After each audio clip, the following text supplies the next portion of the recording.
here, Excel Straight 2022, is one of the call center bungalow in India. Okay. Bungalow is so-called a Silicon Valley version of India. Okay. I myself been to bungalow once for the international conference, and before I went there, I saw the bungalow is kind of event city because I thought it's the Silicon Valley, right, in India, and it should be a lot of large buildings, and maybe the science park, something like that. When I was around there, I was pretty surprised because I saw no roads, okay, and this storage system is really poor. And if you really walk on the street, there are always very many animals, especially the cows, okay, just walking by around you because you can't really make your way over there because I think animals over there, they're kind of related to their religious, okay. So it's a personal story. Okay, let's move on to the next one. Okay, so this final figure shows the total annual value of service trade as a percentage of each country's GDP growth. Similar to the statistic show results of product trade in the previous figure, larger advanced economies accounted for the greatest proportion of world service trade. Okay, not surprising. And because usually services, they are the main economic driver of these advanced economies, typically comprise more than 2/3 of their GDP. And especially in the case of Ireland, you see that it's top one trend here. The total value of service trade accounts more than 100% of its GDP. So do you know about this country? Anyone from Ireland? It's a small country, right? So what do you know about this country? Where is it? It's in Western Europe, right? Just a small island, I think nearby United Kingdom, right? So it's a country, I think the main economic drivers of Ireland it include the tourism and financial services, okay? And the country is well known as the haven for tax avoider, okay? It means that it charges quite low corporate tax for foreign investors in particular. But do you know that Ireland, even though it made on the list by the year of 2015, but back in financial crisis time, and in 2008, it actually declared to go bankruptcy as a national country. Okay? Ireland is a country highly relies on international trade via financial services. Okay? So due to the financial crisis back in 2008 from the United States and soon spread to European Union, the country has suffered severe economic downturn and significant political unrest during 2008 and 2011. Okay?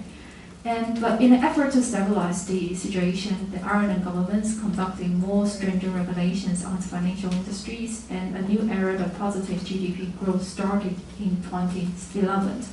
The government budget deficit also declined quite significantly. Give you some statistics, especially in the year of 2008, it was about 9.7%, but just in 3 years' time, it reduced to 0.2%. Okay, and in terms of government budget deficit. Although the statistic of government deficit is not necessarily a good indicator to examine the country's economy. For instance, if you think about emerging markets around the world, China, India, even including Taiwan, our national governments typically would spend a lot of money on public infrastructure in order to boost the GDP growth rate. But in order to build the infrastructure, you need to borrow money anyway from the regional bank or from the World Bank, right? So you will have very high government deficit in a sense. But still, we can use government deficit as the useful indicator to examine if a country has the solvency credibility. Okay, so that's an important indicator in economic terms. But in fact, after the economic downturn, the Ireland government has also repositioned its international trade policies to attract more foreign direct investments by offering very low corporate tax. And some companies even don't need to pay any tax in Ireland. So a famous lawsuit back in 2016 in Europe was that Apple received a verdict to pay back around 130 million euros to Ireland governments. Because originally, Apple only paid less than 1% of the corporate tax in Ireland. Okay. 5 years later, in 2020, Apple has been told it will not need to pay back the taxes to the Ireland government after winning the appeal in the European Union's second highest court. So it was a 5-year lawsuit back then. The origin was that it's suspicious talk about because when Apple opened its European headquarters in Ireland, it's being told that Apple actually avoided tax for a huge amount. And so European Union court, they sued the Ireland government and those Apple company. They asked the Apple company to pay back the taxes they needed to pay to the Ireland government back then. But as the Ireland government itself, they can't admit that this is special treatment to Apple in order to attract them to invest in their country, right? So what the Irish government, they can only say is that we just pay by the books, okay? We don't have any special treatment to Apple. We do so to other companies too, okay? So you can see that this is why Ireland can become the world's top service trader by sacrificing its government income to boost its GDP growth rate. Because if you don't receive the corporate tax from these companies, actually don't have any income in terms of the tax, right? But by attracting this large company investing in your country, you can actually largely boost your GDP growth rate in terms of the international trade. Okay. Besides, I don't know if you pay attention to the figures that compare with the international product trade. Although services trade is growing rapidly, the value of the product trade is still much greater. Okay, the bar chart is still much greater than the service trade. Okay. One possible reason is that not all services can be exported and imported easily. Okay, think about that. You can't really export and import the construction work to build a house, or repair work done on your car, or the experience eating a meal in a restaurant. Okay. For instance, thinking about that, if your car is broken on the highway, what would you normally do? You would call a local helpline to your insurance company, right? You don't call your friend in Thailand. This is why some services can't be exported and imported in a sense. And apart from international trade, which we're going to have in-depth discussion about a series of figures and charts, and also the elements about exporting and importing, international business is also consisting of another phase. That is for international investments. Okay. International investments refers to the transfer of assets to another country or the acquisition of the assets in that country. Okay. And these assets could be capital, money, can be technology, can be talent, infrastructure. And there are two types of international investment. One is much more passive. We call it as international portfolio investments. Okay.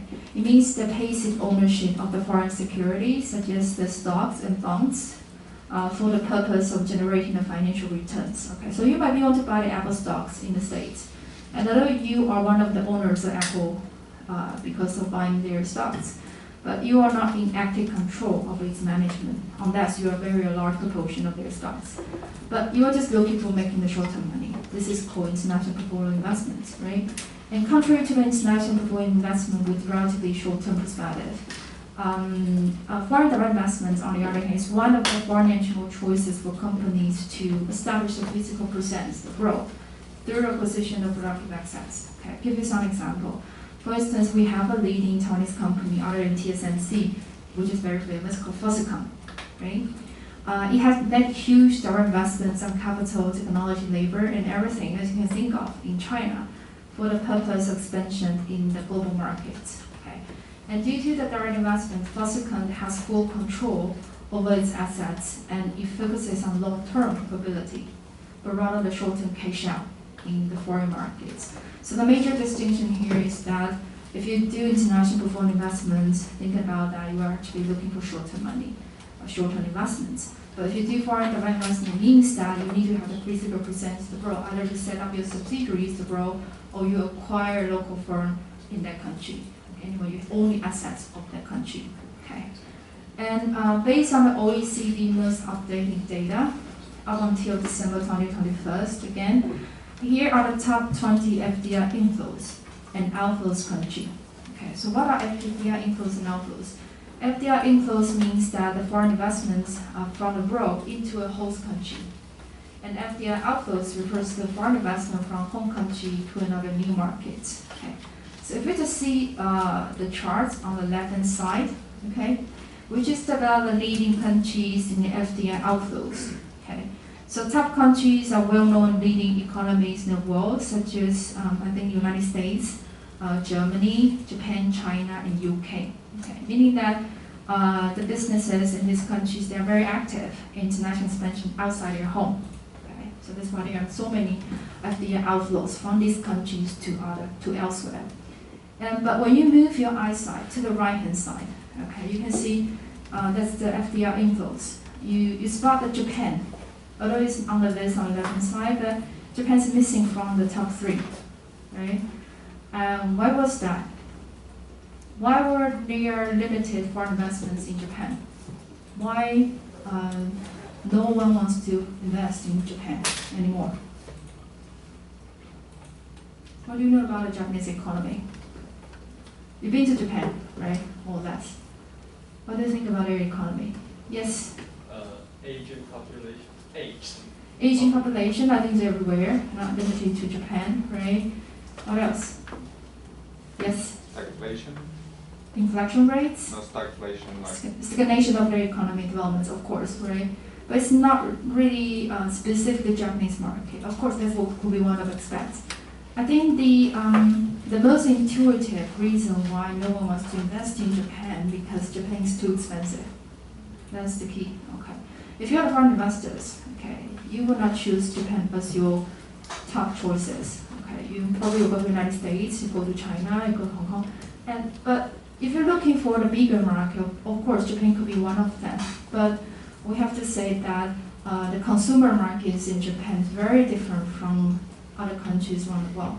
Their market is rather close. They prefer their national brands than foreign brands. So it's really difficult for the foreign company or foreign brands to explore the Japanese market. Okay.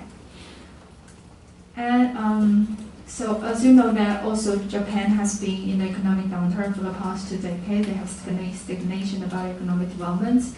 And so that's why limited FDI inflows Japan is foreseeable and not surprising at all. And from these 2 charts, you can also easily spot that the complicated relationship between the United States and China, right? These 2 countries, they invest each other a lot, okay, indicating a very high trade dependency. They are so needed by each other, right, in a sense, but they hate each other in reality, right? So very similar to a marriage relationship, isn't it? You are so needed by each other that you hate each other. And the next figure, I just crack a joke. Do you know that? To wake you up, okay. I know it's in the afternoon. We need a coffee break, definitely. Okay. And next figure reviews that in the past decades, the total volume of FDI outflows from advanced world has dramatically decreased. Okay. So from 80%, especially the peak in 80% in 2007, just before the financial crisis, to under 30% in the year of 2018. Okay. But what were the rest of the FDI outflows? Think about it, if only 30% of global FDI outflows were from advanced countries, it means that the rest of the 70% of FDI outflows were from elsewhere. Probably will be from emerging markets or from developing countries, right? So this is kind of a vivid evidence of balancing power between advanced multinational prices and the emerging market multinational. Okay, so that's why in the final lecture of this course, we will pay much attention to emerging market issues, discussing the different internationalization paths and strategies between traditional multinational from advanced world and those from emerging markets in particular. Okay. And also, I'm not sure that if you remember that in the beginning of the video, one of the students talked about this progress of global economy from pre-industrialized and industrialized to post-industrialized revolution, right? And this progress of the global economy from these 3 stages, they are highly related to the development of international business. And we have explanation about that before. So think about essentially the revolution of the global economy from these 3 stages is kind of an ongoing economic integration and growing interdependency of the countries relating to the production worldwide. And you can see there is a revolution from a local to global scale of production underneath. And this is actually quite relevant to the international business because such progress in global economy is a trend we call as globalization of markets, okay, which refers to the ongoing economic integration and growing interdependency of countries worldwide. So whenever someone asks you what is globalization, you just give indirectly about this answer, okay? And we can conclude that globalization is in fact a result of various dimensions of international business activities. So very often people are confused about two terminologies, globalization versus internationalization. What are the difference here? What is globalization? Know about that. It's an ongoing economic integration between countries, right? So what is internationalization? Often we talk about internationalization at the firm level, right? How companies do international expansion. That means that they do internationalization of their activities abroad, right? So it's kind of a chicken and egg problem, is that because we have so many companies internationalization into foreign markets, so we have closer type of the relationship between the countries worldwide. So that's why we have globalization. Okay, so it's a root. Internationalization of the companies are actually the root of globalization. Okay, so that's the examples. So understood the definitions of international business, and the second question is concerned with the participants of international business. Okay, and to answer the question, you may think about what types of organizations are active in international business, right? In other words, who do you think they are the key players participating in international business? Who makes international business happen? I think the most intuitive answer would be the firm itself. It's the firm who initiates their internationalization process. Okay, so there are three types of firms. We need to have a discussion in the following. And I think the first two types you're most familiar with. One is multinational process and SME, small and medium-sized enterprises. But what about the third one, born global firms? We're going to spend some time to talk about that. So this for the first one, multinational process. They are basically a very large organization with substantial resources. They perform various businesses activities through a network of productions, marketing subsidiaries, and regional headquarters in multiple countries, right? And the leading multinational enterprises often can be seen in the list of Fortune Global 500. You know, every year, Fortune magazine was selected the top 500 companies in the world by the calculation of their revenues.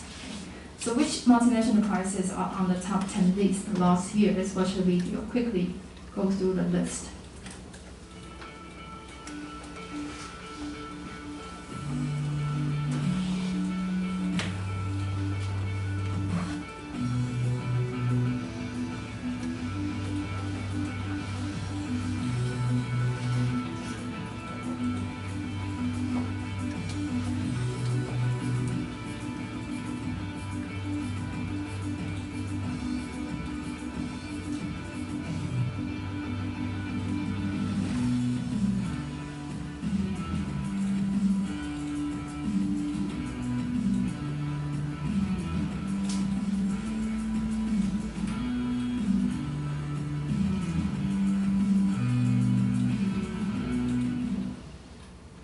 Okay, so you can see that top one was Walmart, right? I think Walmart is the only company in the retail industries. The rest of these top companies are in the industry ranging from energy, telecommunication services, and the automobile, the car industry as well.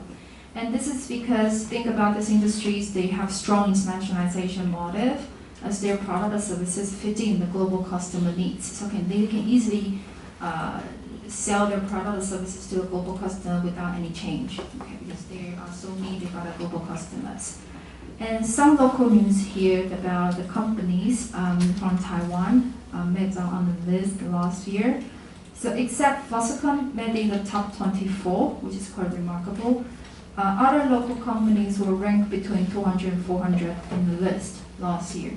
And most of these companies, you pay attention to that. Of course, we got some companies from the electronic component industries, Wistron, TSMC, Quantum Computer, and also we got some company from the financial and insurance industries, right?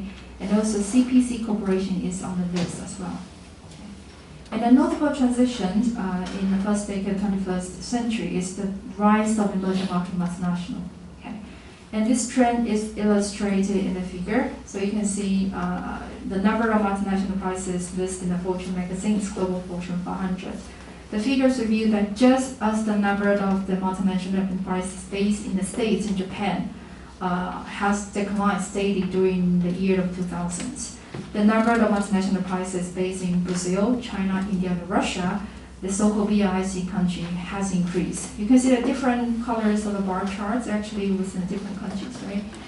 The largest amount of the bar chart is actually purple. Purple means the multinational enterprises from the United States, and followed by the light blue ones, the multinational enterprises from Japan, and then we see the orange bar charts is from China. Okay, and the increase of the global Fortune 500 multinational enterprises in China from 9 companies in 2001 to 61 companies by year of 2011.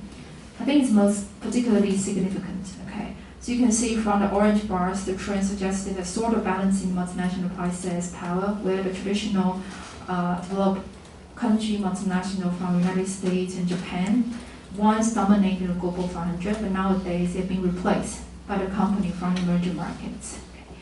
But you need to note that not all multinational enterprises are private businesses, especially in the developing countries and emerging markets, especially Russian or China. They are centrally planned economies, right? Socialism. So the government partly or wholly owns some of multinational enterprises. So for instance, I don't know if you know about the Lenovo Group, okay, which is the largest computer maker in China. And actually this company acquired IBM PC department in the year of 2015. And soon after it became the largest computer manufacturer in China ever since. Okay. It owns the former PC business division of IBM, okay? And the Chinese government controls over 25% of the Lenovo share. What does it mean? It means that it's actually not a private businesses. It's a business that's actually controlled by the Chinese government. Whenever you do business with the companies like this, you need to pay attention who are the real boss behind the scene. Okay, and this is the most updated data, numbers of multinational enterprises in global Fortune 500 last year. So you can see that more than 1/3 of the global Fortune 500 companies are coming from China, okay, representing a strong economic power and intense competition from the East. Okay, I think that's not surprising. Many companies from China, they have abundant resources supported by their Chinese governments. That's the multinational enterprises. And the second type is small and medium size. Okay, I think that's mostly common seen in Taiwan, right? They are manufacturers and service provider with fewer than 500 employees in the United States. But in the European Union and numerous other countries, especially in the Western country, they are defined as having fewer than 250 employees. Now what about the SME definition in Taiwan? Anyone knows the answer? How many employees of the firm have been categorized as SME in Taiwan? We have a various definition, but last year we have the final version. Okay, the Ministry of Economic Affairs just changed definition last year. So SMEs as a business with the revenue of less than 100 million NT dollars a year, or employ fewer than 200 people, regular employees. Okay, and in Taiwan, the next page, it's in Mandarin. Okay, I didn't expect that we have the foreign students today. But anyway, I will spell it for you. Okay, so in Taiwan, SMEs are the main economic driver indeed. Okay, you can see that among all businesses in Taiwan, nearly 99% businesses are SME. Okay, it means that only 1% are larger organizations in Taiwan. And these SMEs provide more than 80% of the job opportunity for domestic labor markets. Okay, and SME now make up the majority of companies active in international business, and many more do international business today than ever before. Okay. Compared to the larger multinationals, SMEs have certain characteristics. For instance, they can be more flexible because they are small. They are quicker to respond to the business opportunities in global market, and they are usually less bureaucratic, okay, and they are more entrepreneurial. But being smaller organizations, SMEs are constrained by the limited financial and human resources. This explains why they usually choose exporting or importing as their starting point to go international market. They usually will not apply too much FDI strategy because we know that if you do FDI, foreign direct investment, you need to pour a lot of resources in the very beginning, right? They don't have money to do so. That's why they choose another way around. Okay? So SME will gradually establish their company-owned sales offices, subsidiaries to grow, especially in selected target markets. And think about that today's SMEs will eventually become tomorrow's multinational enterprises. So this is how they gradually move towards a large organization by the end. And the final type, I think the most interesting one, I don't know if you've ever heard about this kind of companies, they're called born global firms, okay, which are a relatively new type of company in the global economy. Born global firms, so-called BGF, they are young entrepreneurial companies that initiate international business activities early in its evolution, moving rapidly into foreign markets quite quickly. So they are in fact a relatively new breed of international SMEs because they are small as well. But compared with traditional SMEs, born global firms, they move to international market and expand their services and products to international market much quicker. Okay. And despite the limited resources typical of SMEs, born global firms usually internationalize within just 3 years of their founding or establishment, and many exports to 20 or more countries, generating more than 25% of their sales from abroad. So you see here I highlighted the numbers because they've got very stringent definition about born global firms. Okay. But who are born global firms anyway? You know about that? Let's watch a video and you will know the answer, okay?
About this company, right? So this is a Japanese-based company, but it's essentially a subsidiary of a South Korean company called Naver Corporation, right?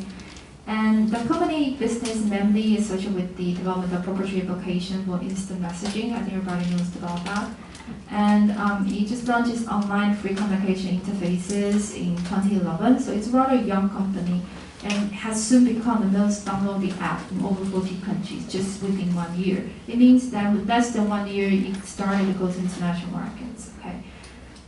So now it's a global messaging service loving over 230 countries worldwide. Despite popularity in the global app market, it faces increasing challenges from existing competitors. Who are existing competitors offline? WeChat, of course, in China. Right, in most European countries, we use WhatsApp, right? This is the typical, and in South Korea, they use KakaoTalk, okay? So these are the typical born global firms. You can imagine that most app developer companies, they're actually born global firms. Once they develop their app and being uploaded to the app markets, they can be downloaded by the global consumers at once. So they are internationalizing their services and products very soon. But here comes a critical questions. Do you think that e-commerce companies, they are born global? Yes or no? Are e-commerce firms born global? If yes, raise a hand. Okay, one. If no, raise a hand. No one? What about the others? I don't know, right? You have no idea. So let's discuss these two examples, local examples in Taiwan. We know about is two e-commerce giants, right? So we know about the first one is Shopee, right? It's a Singaporean multinational, okay, founded in 2015. And it has a range of the business model from C2C to B2C. I don't want to explain, I think you know about it, what's the differences here.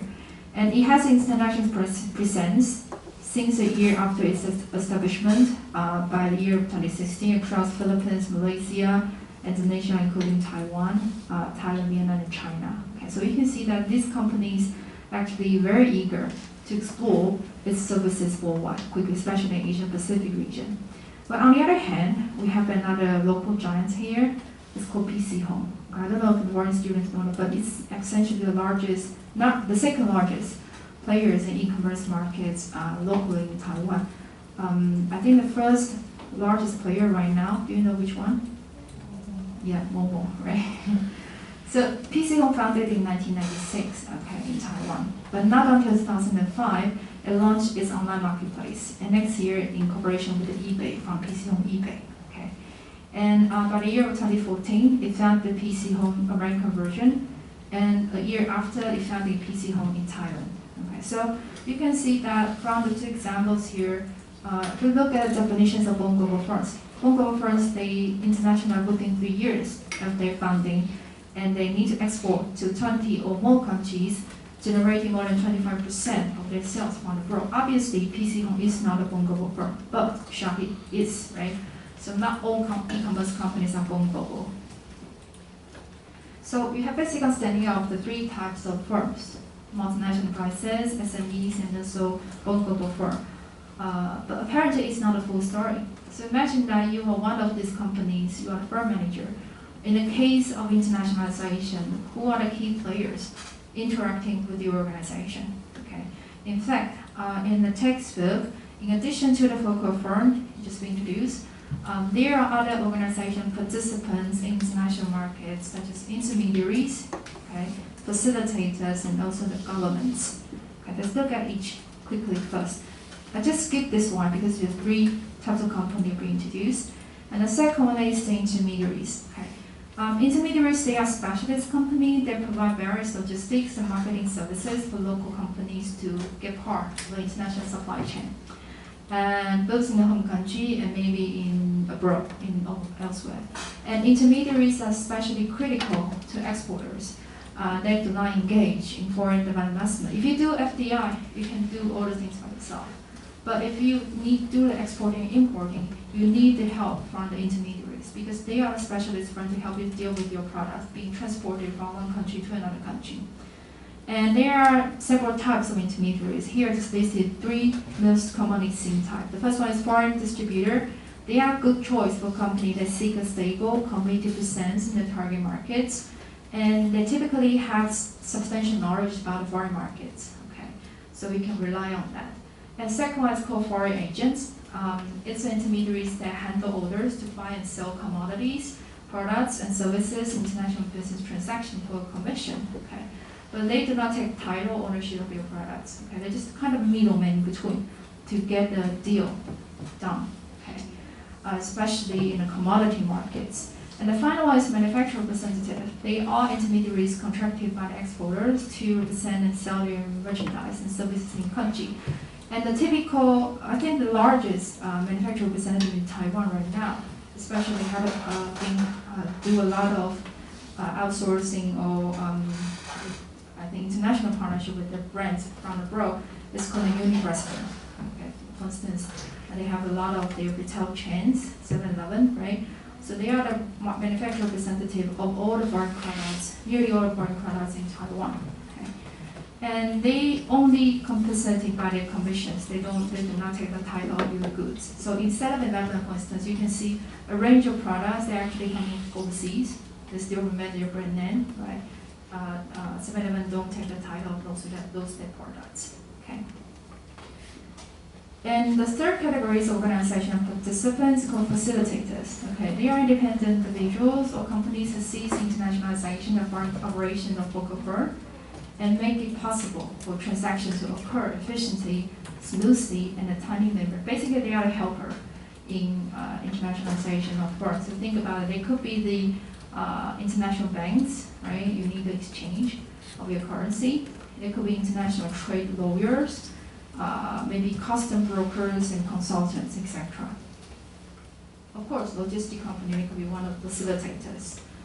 And finally, personally, I think the most important player here, other than the focal firm, is called the governments. Okay, governments are usually very active in international business because they can at the same time they can be suppliers, they can be buyers, and they can be regulators at once. And they exist to enforce laws and regulations to provide essential economic security for the international businesses by devising fiscal and monetary policy. So they play a very important role here. And while most companies understand the need to pay attention to the host country governments, they overlook the fact that the impact of resulting from the home country governments. Okay, what does it mean? For instance, if you want to invest in China, you probably will definitely will pay attention to the Chinese government about their government intervention policy, international trade policy in the Chinese market. But you overlook the fact that Taiwanese government also played a crucial role. What does it mean? It means the relationship between the host country and home country could be a negative or positive impact on your international business performance. Okay? So when we talk about governments, usually in the IB research, we talk about the relationship between the home and the host country governments. Okay? Okay, so to wrap up the second questions of being discussing so far, that is, well, who are the participants in international business, right? You basically understand that four types of organization participants and that make international business happen, including firm itself, intermediaries, facilitators, and the governments. Okay. And like I just said earlier, I think you need to pay attention to the government's parts, okay? Because there are so many issues that can be resulting from the government's policy. We're going to talk about it in terms of institutional factors later. The final questions we are going to discuss, and because this is rather a practical question, why companies go international market, why firms internationalize, and something like that. It's not a difficult question, so I now give you some time for you to do the group discussion by yourself. Okay, so you can now organize yourself into probably 4 to 5 people per group, and I give you around 15 minutes for a discussion about this question. Okay. And we're gonna ask you to share your ideas later. Okay? 15 minutes for the discussion.